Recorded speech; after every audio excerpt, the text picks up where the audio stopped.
Hi, I'm Solène Ponson, CSR Coordinator for Winch as a service expert.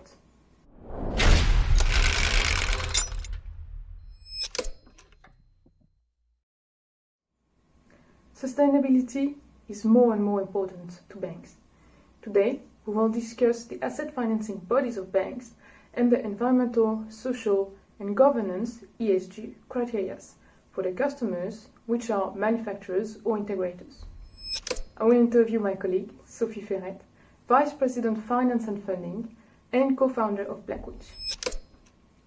Sophie, what are the environmental pressures that asset financing banks are facing? First, banks are facing pressure more and more, as the need for transparency and the protection of the environment are key elements of their image and reputation. The pressures can be 1. Regulations. The EU taxonomy application started this year, including the Sustainable Finance Disclosure Regulation. Delegated acts are also being added to current directives to integrate sustainability preferences.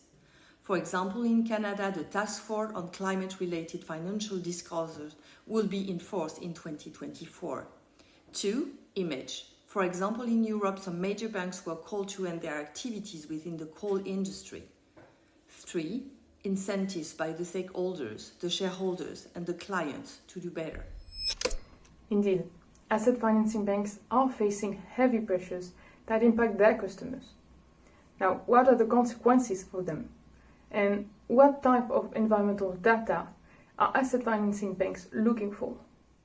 Because asset financing banks need to make a sustainability risk review to comply with regulation and their ESG visions, banks are looking for a holistic understanding of the project value chain.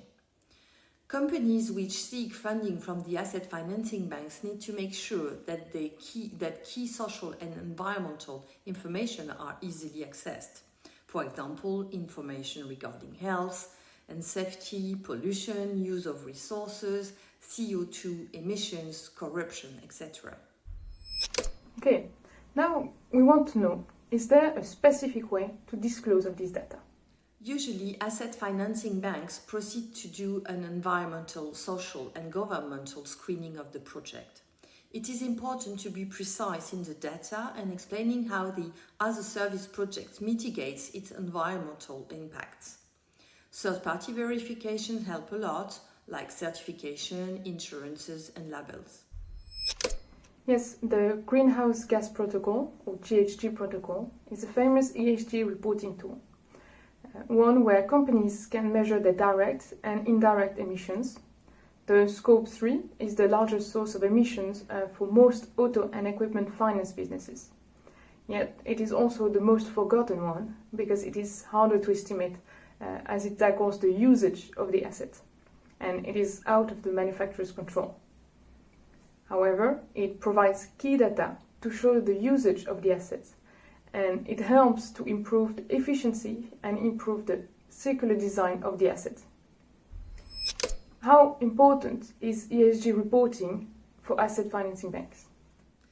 ESG reporting is fast becoming a mainstream consideration for them and is now prominent with increased regulatory pressure to report on emissions with Scope 3 reporting. Asset financing banks all have carbon emission goals, net zero, carbon neutral, so Scope 3 makes a difference. Indeed. With growing sustainable international regulations, there are increasing advantages in switching to such a circular business model. It is an opportunity for manufacturers and integrators to attract asset financing banks by showing alignment with the regulations. It is a way for everyone to improve transparency and trust, and thus building a strong long-term relationship. Thank you very much, Sophie, for your valuable insights on this topic. To learn more about this, check our new white paper on the description below or contact us directly.